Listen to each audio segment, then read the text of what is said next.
Ang dakilang baha sa panahon ni Noe, Genesis Kapitulo 6 versikulo 1 hanggang 22. Tara, pakinggan po natin ang kwento. Sa salitang Bicol version, kan ang tao nagpuon ng magdakol sa ibabaw kan daga asin namundag sa sendaan mga aking babae. Nahiling kan mga aking lalaki nin Diyos na magagayon ang mga aking babae nin tao.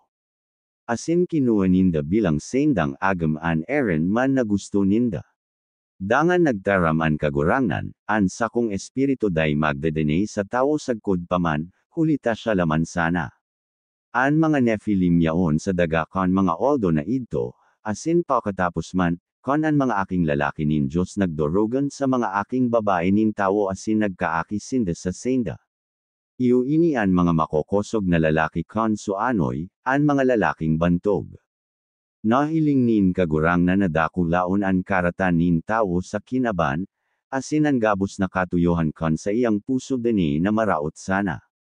Nagmando an kagurang na nalinalang niya ang tao sa daga, asin namando siya sagkod sa iyang puso. Kaya nagtaram an kagurangan, papaparaon ko sa kinaban ang tao, an mga hayop, an mga nagkakanap asin an mga gamgam, hulita nam umondo ako na ako ang naglalang senda.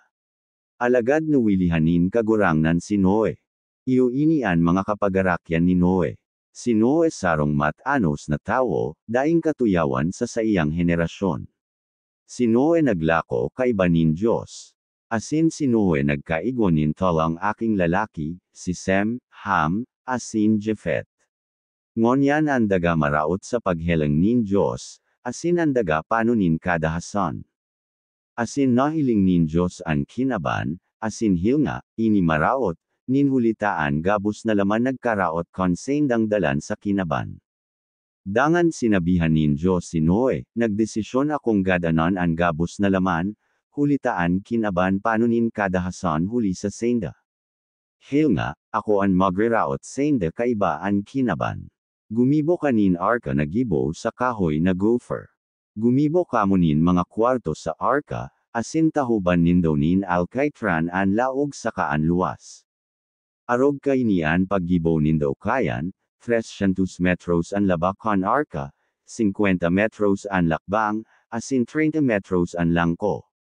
Gumibo kanina top para sa arka, asin teposan munin sarong metros an langko, asin ay bagtak mo sa gilid an pinton kan arka.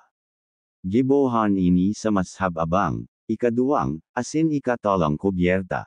Hulita mapadara ako nin bahanin tubig sa ibabaw kan dagatang inang laglagan ang gabos na laman na igwanin hinanggos nin buhay sa serong kan langit.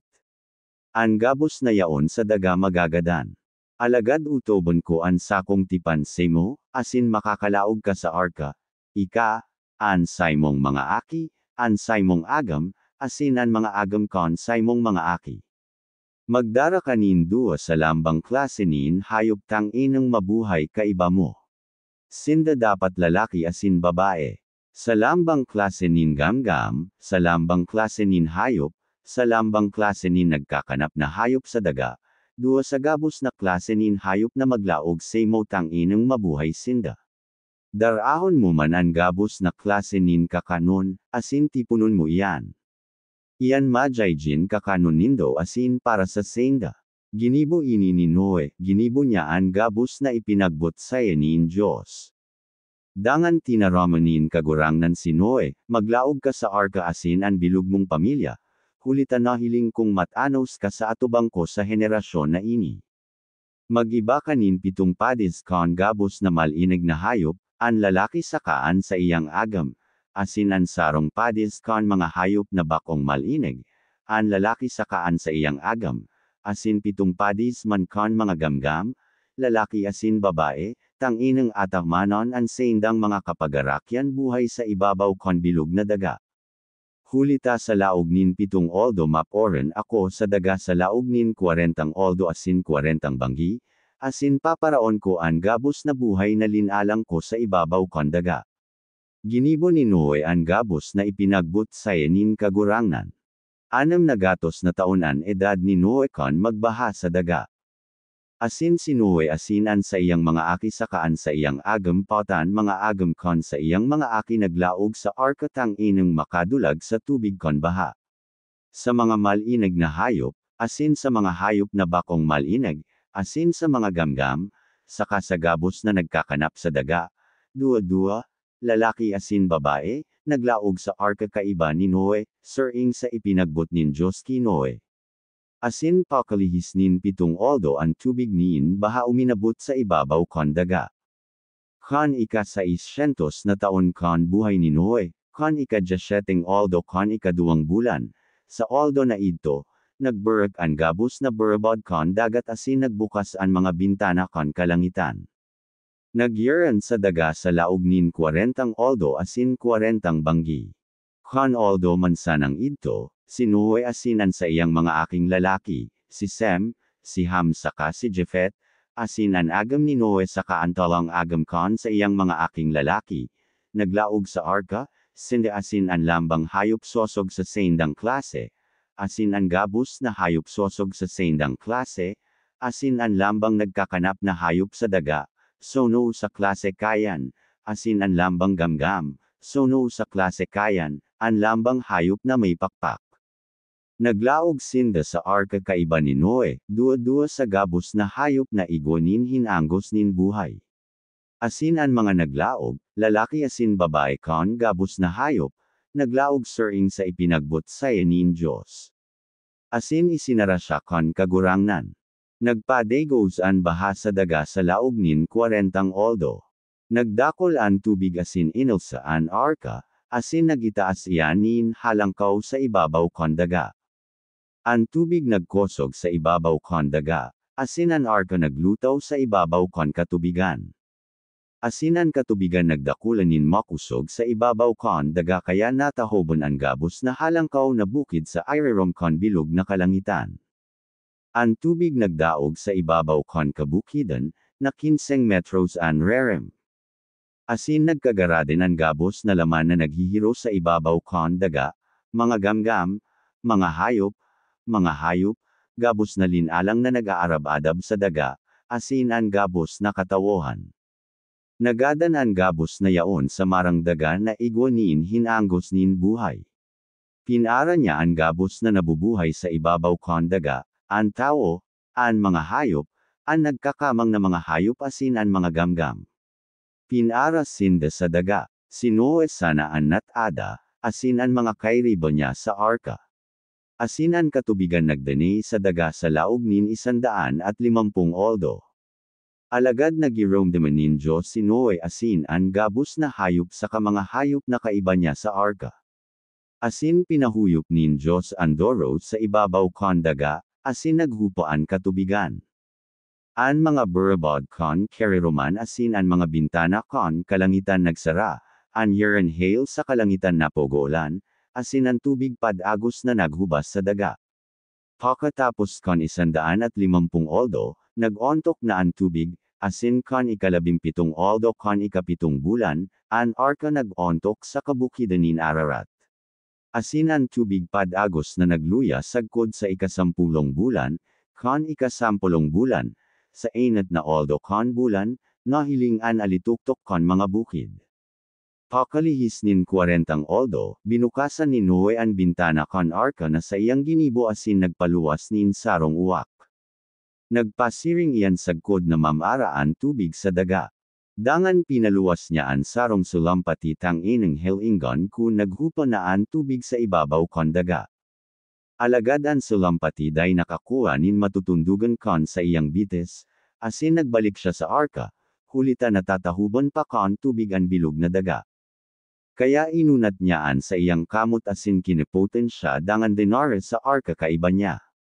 Naghalat pa siya nin 7 oldo, dangan pinaluwas niya geraray ang sulampati sa arka.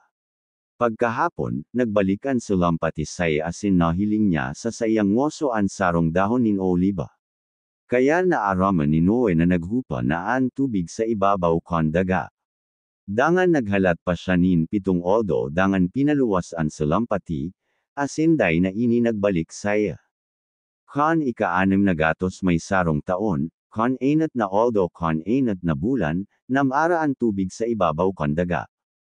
Asin hinale ni Noe an takop kon arka asin naghelang, asin uya, an ibabaw kon daga marana. Kon ikaduang bulan, kon ikabentway setting aldo kon bulan, namara na an daga. Dangan sinabihan ni Diyos si Noe, lumuwas ka sa arka, ika-asin an saymong agam, asin an saymong mga aki saka mga agam kon saymong mga aki. Iluwas mo kaiba mo ang gabos na nabubuhay na kaiba mo kon gabos na laman, mga gamgam asin hayop asin ang gabos na nagkakanap na bagay na nagkakamang sa ibabaw kon daga, tanginang sinde magdekol sa ibabaw kon daga, asin mabunga asin magdekol sa daga.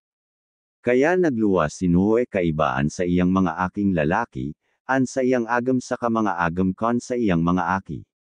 An lambang hayop, an gabos na nagkakanap na hayop, asin ang lambang gamgam, ang gabos na naghihiro sa daga, nagluwas sa arka sosog sa pamilya. Dangan naggibo si Noe nin altar para sa kagurangnan asin nagkuha nin nagkapira sa lambang malinig na hayop sa kagamgam dangan nagdulot nin tinutong na atang sa altar. Kan maamoy nin kagurangnan an maogmang parong, nagsabian kagurangnan sa iyang puso, day ko na nanggad susumpaon ang daga huli sa tawo, hulita maraot na an intensyon kon puso nin tawo poon pa kon siya aki pa. Day ko na nanggad gagadanan ang gabos na nabubuhay na linalang arog kon ginibo ko. Mantang nagdadanay ang daga, an panahonin pagtanom asin pag-ani, lipot asin init, tig-init asin tiglipot, aldo asin banggi, day mauntok. Benendisyonan nin Diyos si Noe asin an sa iyang mga aking lalaki dangan sinabihan, magpangaki kamo asin magdekol kamo asin panoa nindo an kinaban. Ang gabos na hayop sa daga asin ang gabos na gamgam sa kalangitan, ang gabos na nagkakamang sa daga asin ang gabos na sira sa dagat matatakot sendo. Sa saymong kamot sinda itinataw. Ang lambang naghihirong bagay na nabubuhay majay jin kakanon nindo. Asin sering na itinaw ko sendo ang mga berdeng tinanom, itinataw ko man sendo ang gabos. Alagad day kamo magkakanin karne na may dugo. Asin para sa saymong dugunin buhay hahagidan ko ang pagkwenta, sa lambang hayop asin sa tao hahagidan ko iyan. Sa iyang kapwa hahagidan ko ang pagkwenta para sa buhay nin tao. An sisima na magpabolos nin dugunin tao. Nin tao an sa iyang dugo papabulusan. Hulita ginibo nin Diyos ang tao sa iyang sadiring ladawan. Asin kamo, magbunga asin magdekol sa daga asin magdekol dayen. Dangan nagtaram ang Diyos ki Noe asin sa iyang mga aki, nakikipagtipan ako sendo asin sa sendong mga kapagarakyan, asin sa gabos na buhay na hayop na kaiba nindo. An mga gamgam, an mga hayop asin an gabos na hayop sa daga kamo, sering kadekol na nagruluwas sa arka. Ini para sa lambang hayop sa daga. Nakikipagtipan ako sa sendo, na day na nawarin man paparaon ang gabos na laman pagi sa tubig nin baha, asin day na nanggad magkakaigwa nin baha na malaglag kon daga. Dangan nagsabi ang Diyos, iyo ini ang tanda kon tipan na ginigibo ko sa sendo asin sa gabos na buhay na linalang na kaiba nindo, para sa gabos na maabot na henerasyon, ibinugtak ko ang sakong busog sa panganoron, asin yan majay jin tanda kon tipan sa pag-oltanan ko asin kon daga. Kundar ahon ko ang mga panganoron sa ibabaw kon daga asin mahiling an heroes sa mga panganoron, magigaramdaman ko ang sakong tipan sa pag-oltanan ko sendo asin sa gabos na buhay na linalang. Asin an katubigan day na nanggad majay jin bahatang inang routan ang gabos na laman. Kung an busog yaon na sa mga panganoron, mahihiling ko iyan asin gigirumdaman ko ang daing katapusan na tipan sa pag-ultanan nin Diyos asin kon gabos na buhay na linalang na yaon sa daga. Sinabihan nin Diyos si Noe, iyo ini an tanda kon tipan na ginibo ko sa gabos na hayop sa daga. Guys, kung nagustuhan po ang videos nato, bisitahin ninyo ang Telso Llorente channel ko. Pa-like share naman guys. Follow natin at subscribe. And papindot na din ang bell. Maraming salamat po.